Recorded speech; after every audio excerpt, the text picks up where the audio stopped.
We received this phone call late at night, and it was this policeman saying, "You need to come to the hospital, your son was stabbed."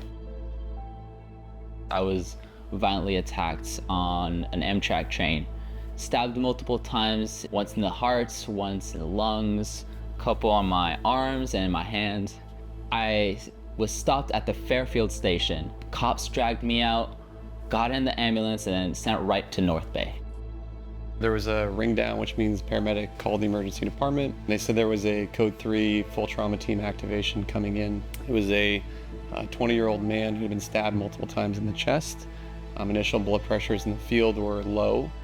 I remember first arriving to NorthBay, I had, I don't know how many people were around me, but they were all like taking my vitals. They were starting to administer different medicines. I could just see like all the nurses around me just rushing me along, getting me to the operating room as fast as possible. Noah definitely was in pretty bad shape, so we had to do a massive blood transfusion. We had to get him up to the OR. We just had to all work together to get him up there pretty fast so that way they can get him on the road to recovery. We have the utmost confidence, we have the right team, we have everyone in there. So I knew as soon as I got in, the emergency room docs, they did their initial assessment and said, this guy needs to go. Kudos to the emergency room docs, the ER itself, all this training that we do, all the drills that we run, these are the moments where it kind of stands out and prepares you for success. And I think that's is perfectly what happened here. This is how a trauma system works. These are the situations you want to be prepared for. Dr. Mojadidi did a great job of stopping it. This is ordinarily a fatal wound that we've seen. It's very rare for patients to survive. And he was able to take care of the hole in the heart and then send the patient to the ICU. All that while the nurses were like holding my hand, reassuring me that everything was gonna be all right. I saw everyone, as they were doing interventions, they were really good about talking to him, looking him in the eye, letting him know what to expect. I think everyone really did a good job stepping outside of the nursing role and stepping into a patient advocate role at the same time. It really does make a difference when everyone is moving around you and you know they're doing all these life-saving measures. But when that one nurse looks down at you and makes eye contact and just lets you know everything's gonna be okay, you're reminded that you're a person. He handled it really well. He came in, and despite his injuries, he was very respectful. He was very kind.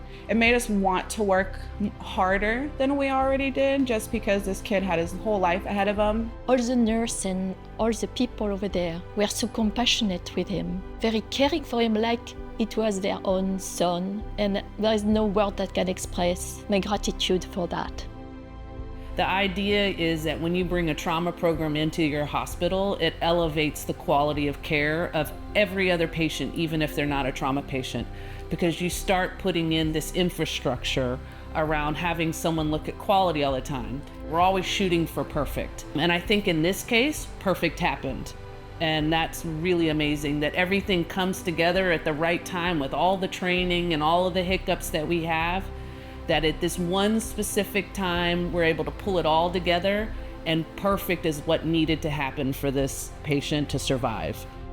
And that's what we're here for. Obviously, we're here to kind of serve the community. We've realized that 13 years ago when we started this program, that's what we needed. NorthBay has made a huge investment in this hospital, making sure we have these resources. And we want to continue to make that so we can have more of these stories. We're making a difference in this community every day by being here. By the time that Noah got in from the ambulance gurney onto the ER bed, we were able to put probe on patient and have a diagnosis within about 5 minutes. The next day, I had to take someone up to his room, so I actually got to lay eyes on him and see someone survive, and that's really cool because I don't get to do that all the time. But for this case, I got to see the fruits of our labor. I got to see this kid have a second chance at life and appreciate life more. And this is why we do what we do, so everyone could have another day with their families. He only had minutes to live. By coming to NorthBay, which is again local care with more advanced care than you would expect, we were able to save his life.